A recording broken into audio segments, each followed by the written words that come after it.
Hello, hello mga tropa, no? Dito ako ngayon sa Prince Edward. Pauwi na. Makita, bahala na.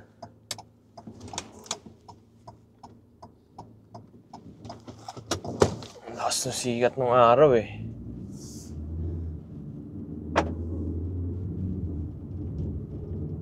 Head southeast on Queen Street toward Grafton Street, then turn right onto Grafton Street. At the Talag light, yung turn shades ko right eh. onto Grafton Street. In 300 meters, turn right onto Rochford Street. Dahil nakaharang pa to dito.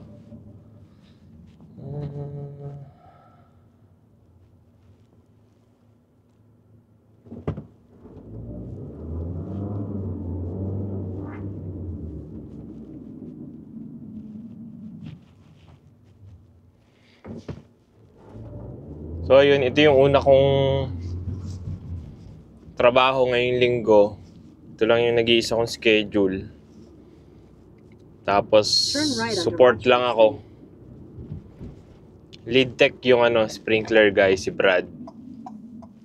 Basta sprinkler work, automatic.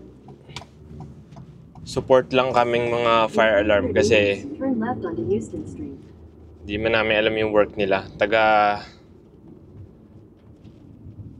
Message lang kami kung natanggap ba namin yung signal or hindi. Yun lang yung pinaka maitutulong namin sa kanila.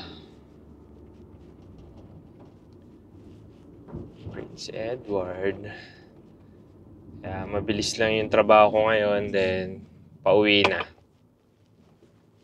Oops, may tumatawid.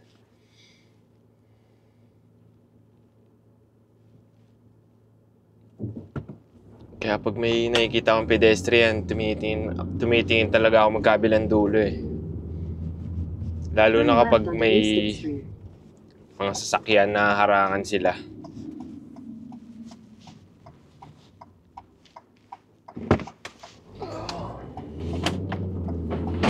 In 400 meters, turn right onto North River Road, Prince Edward Island, 236 North.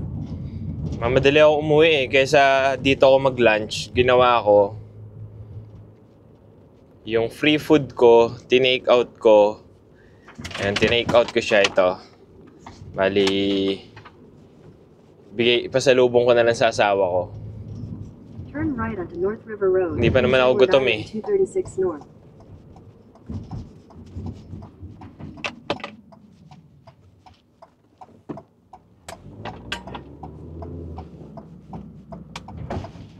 Continue on Prince Edward Island 236 North for 4 kilometers. Na-late ako eh. 30 minutes. Kasi yung task ko sa cellphone, ang tagal dumating. Bala ko sana antayin. Okay lang naman, di nagalit kasama ko. Halos kasunuran lang rin ata kami.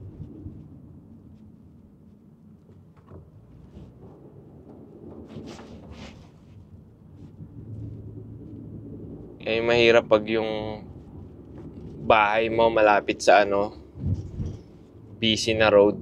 Ang hirap mag-backing.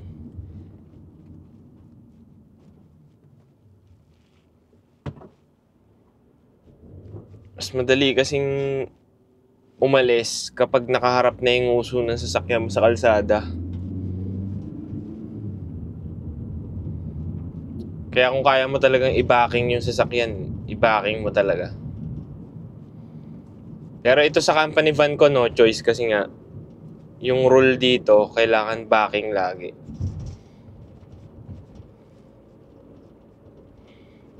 Magkakaroon ka ng demerit kapag park ka paharap. Nadidetect nila eh. So ito lang yung trabaho ko ngayon, rekta uwi na, then tapos na. Bukas wala akong sked. Hindi ko alam kung bibigyan ako or hindi. Kung hindi, okay na okay kasi uulan bukas. At malakas na ulan. Ayokong bumiyahe ng malakas ang ulan. So okay pa yung snow kaysa sa malakas na ulan eh.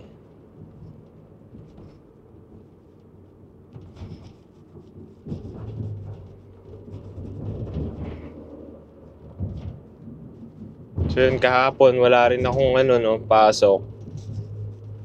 Inasikaso ko yung RESP ng anak ko.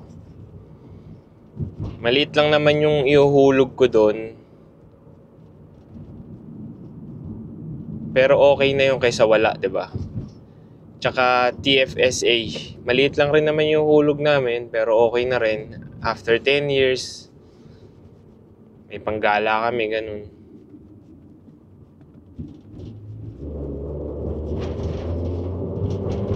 So dun sa RESP, meron kang dalawang benefits na makukuha sa government. CESG ba yun? Tsaka CLB.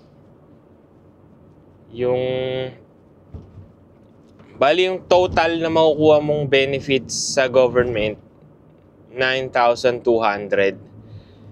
Pero mahirap siya ma-maximize eh.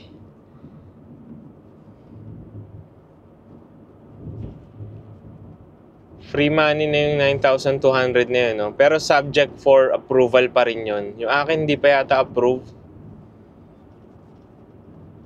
Hindi ko alam kung kailan ma-approve yun. Males po.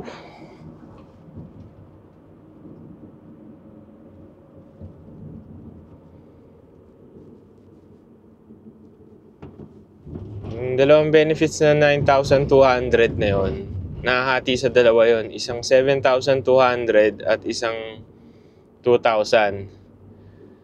Yung sa 2,000, yun yung CLB. Sa first year mo ng paghuhulog, bibigyan ka ni Canada ng 500 CAD. Then sa succeeding years, 100 na 100 every year. Hanggang ma-reach mo yung maximum na 2,000. After mo ma-reach yung maximum na 2,000, stop na yun. Ganun din kay 7,200.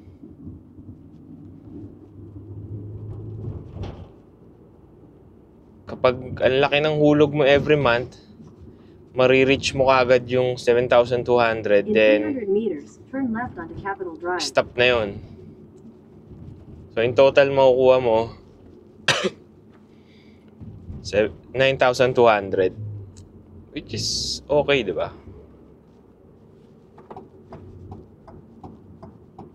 At the light, turn left onto Capitol Drive. Peace, tropa. Continue on Capitol Drive for 800 meters.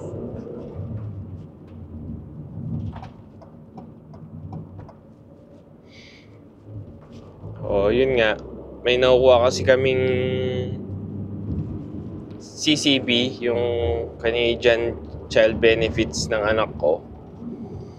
Yung portion nun, lalagay namin sa RESP. Onto Trans-Canada Highway, Prince Edward Island 1 West. Okay, second exit.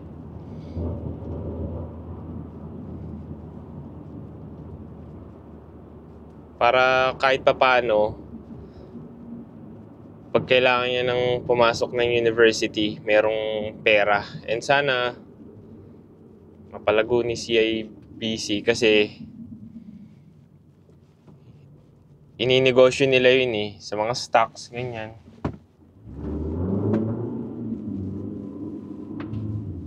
Exit the roundabout onto Trans. Ang kay CIBC pala, mutual funds. Continue on Prince Edward Island 1 Hindi ko West. tinanong kung may iba 800 silang option. Yun lang yung diniscuss sa akin nung financial advisor. So, okay, di mutual funds. Kung mutual In funds. 500 meters at the roundabout. Sa continue RESP to stay ko, on Trans-Canada Highway, Prince Edward Island 1 West. dahil long term siya, pinunta ko na kagad sa high risk. Nilagay ko yung 90% equity, 10% lang yung sa debt fund.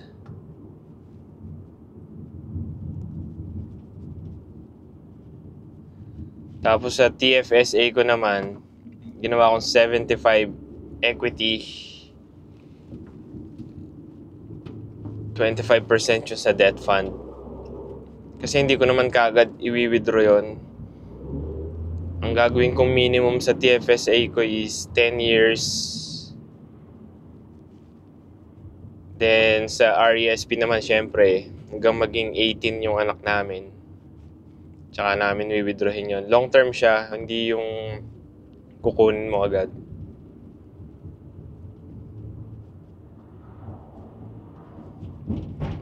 Sana mapalago nila kahit papaano, di ba? Para ligtas na yung tuition fee. Hindi na ako mamumroblema.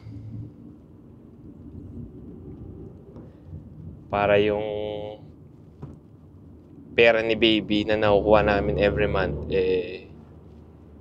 may patunguhan naman.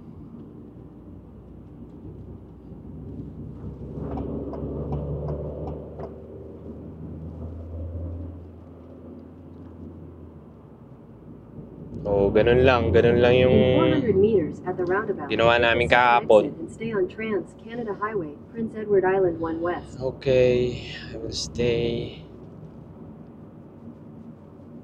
Itong PI medyo malayo rin to eh. 2 hours from Moncton to Charlottetown.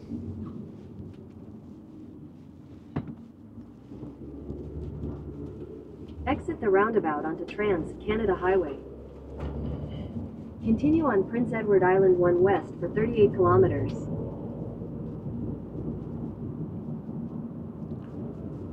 Yung Summerside mas malapit yon. Pero wala akong trip dun ngayon eh. Ano dun? 1.5 hour. Ang trip ko lang kasi ito, Charlottetown. Support lang ako.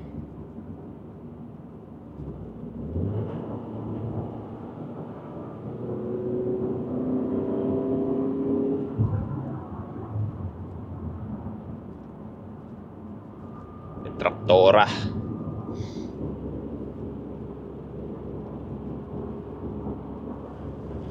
Init ngayon, nakala ko malamig ngayon, nag-jacket pa ako sa loob. O ang lakas lang ng heater ko siguro, no?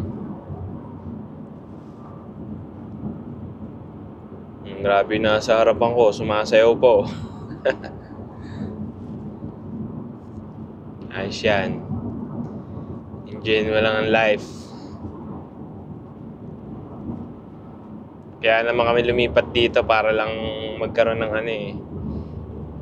peace of mind. Yung hindi mo naiintindihin yung pera.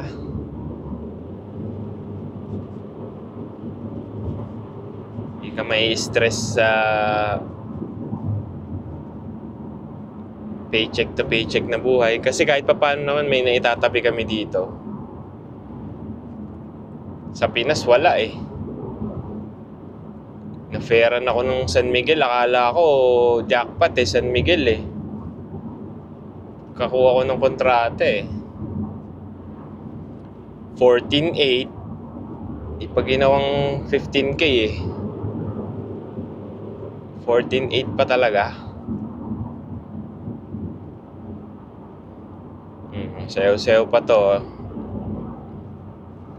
Ang bangga ka niyan.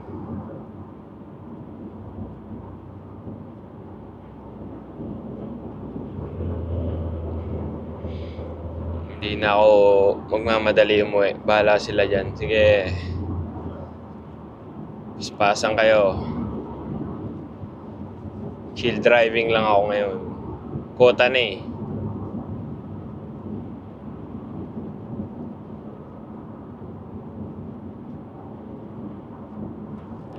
Init. Grabe naman tong araw na to.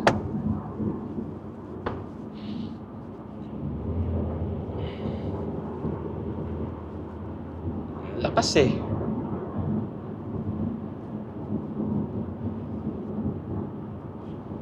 Hindi ko na maikumpara yung araw dito tsaka sa sa Pinas eh. Kung saan ba yung mas mahapdi yung araw eh. Tagal na ako hindi nakaka-uwi. 3 years na ako dito, walang uwian eh. And mukhang wala pa rin talaga ang balak mo eh. Uuwi lang ako kapag na-approve yung visitor visa ng mama ko. Eh hindi pa naman namin na-apply. Kasi pag na-approve yun, susunduin ko siya. Kasi hindi siya marunong bumiyahe. Para safe, susunduin ko, diba? Wala na yung araw. Grabe yung araw dito eh. Pumupunit ng mata eh.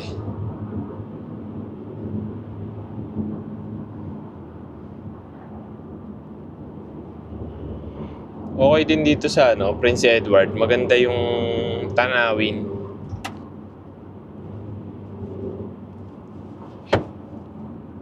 Sa mukha. Hindi kaya ng sunblock. Hindi eh.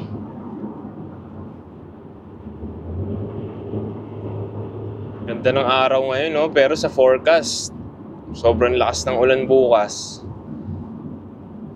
Kaya sana naman, wag niyo ako bigyan ng schedule.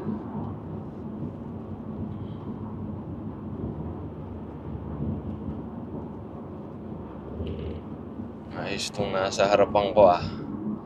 Law abiding citizen ah. 90 yung speed, talagang 90 lang siya oh. Below pa oh.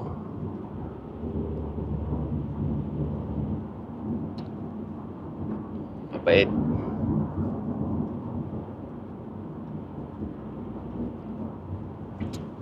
Basta naman kayo dyan mga tropa. Ano mga nagkakaabalahan nyo dyan. Sa mga nagbabalak pumunta dito as TFW,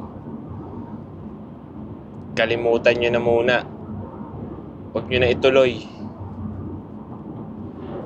Sobrang hirap ma-PR dito ngayon. Ang dami ng napapauwi kasi napaso na yung documents.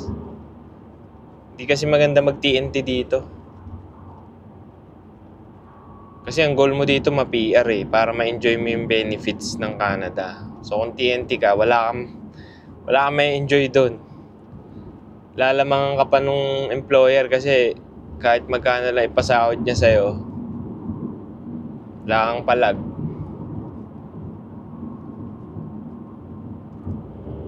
Maganda rito maging citizen. Para wala kang katakot-takot kahit anong changes sa policy. Hindi mo naiindahin kasi nga citizen ka na eh. Makaka-apply pa kami ng citizenship sa April 25, 2027 pa. 2 years na lang. Kaya na namin antayin yun.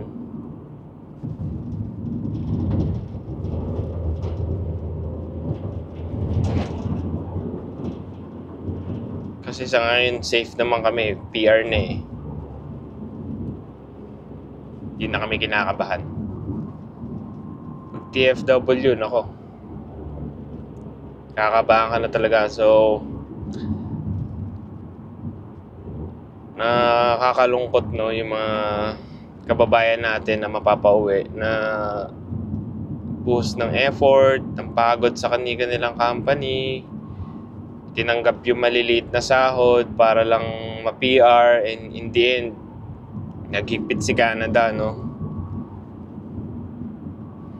Nakakalungkot lang kasi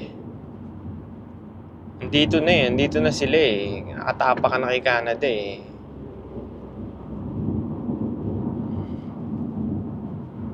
Tapos sa isang iglap magbabago yung policy na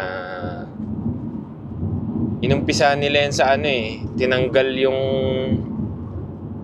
points ng LIMIA. Kasi kailangan mo yung points na yun para maka-apply ka ng iba't ibang pathway.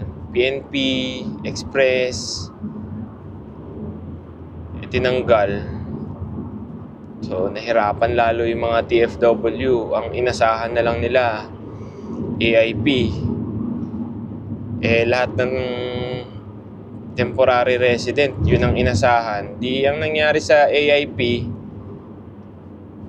napuno agad. Kada open every year, boom, puno agad. Diba? Wala ka na magagawa pag ganun.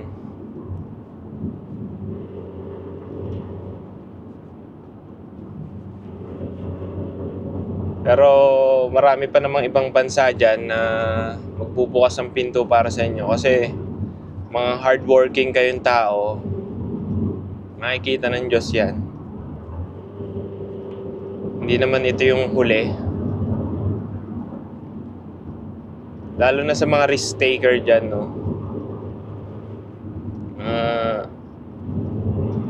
Malayo mararating ng mga ganyan tao. Yung pumunta pa lang kayo dito, malaking bagay na yun eh. Diba? Hindi ka pumayag na palagi ka lang minimum sa Pinas. Nag-took ka ng risk. Ganun talaga, no? Pagka nagsara yung pinto dito, may magbubukas naman sa iba. Pwedeng New Zealand, Australia. Isipin nyo na lang kung doon kayo mapi-PR, mas malapit sa Pinas, mas madali kayo magbakasyon. Diba? And sana pala rin kayo, no? Kung saan man kayo mag-a-apply pa na bansa. Mapa-Europe man yan. May mga kakilala ko nag-Hungary, Poland. Hindi ko alam kung ano nang nangyari sa kanila, kung napaganda ba or ano, pero iba-iba naman yung kapalaran ng tao, no? Hindi porket nag-fail si ganito sa ganitong bansa, magfe-fail ka na rin. May kanya-kanya naman tayong galing. Kagaya namin, nung nag-decide kami mag-Canada, in-open ng asawa ko na mag-Canada kami. Pinagplanuhan namin mabuti. And then after namin pagplanuhan, ito yung napili namin na province. Kasi sa Taiwan wala talaga akong pag-asang umunlad. Ang pinaka-pag-asa ko lang dun, magtipid, mag-OT na mag-OT, yun. Kasi hindi, ewan ko, hindi ko matutunan yung Mandarin. Almost 4 years ako dun eh. Napaka-basic nung alam ko. Kinakausap ako ng boss ko, parang iniisip niya yata, bobo ako eh. Kasi ang tagal ko na dun. Ang hirap eh.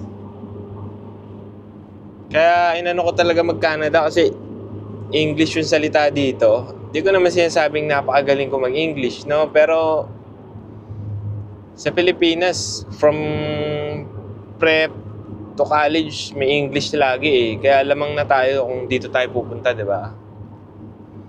Kahit doon sa ibang lahi, sa mga, alam nyo na, pana. Mas magaling tayo ng dihamak doon sa English. Yung lahi na nakakasabay sa atin sa English, masasabi ko, kung minsan nga mas magaling pa sila, no? Brazilian, magagaling sila. Pero sa mga African, tsaka Pana, mas magaling tayo. Malayo, mas magaling talaga tayo. Yung iba kasing galing natin, no? Pero karamihan, on average, mas magaling talaga tayo.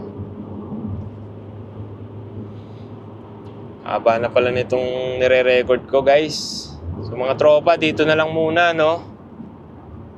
Kasi ang haba na nito eh. Dito na lang muna. Oo, dito na lang muna. Next time ulit, kasi sobrang haba na nito. Nahirapan ako mag-edit. Alam niyo naman ako, wala na akong time mag-edit kasi nga yung anak ko. Tutulungan ko yung asawa ko paminsan-minsan. Problema lang kasi siya lang yung gusto ng anak ko. Takot sa akin. Yan, dito na lang muna mga tropa. Next time ulit.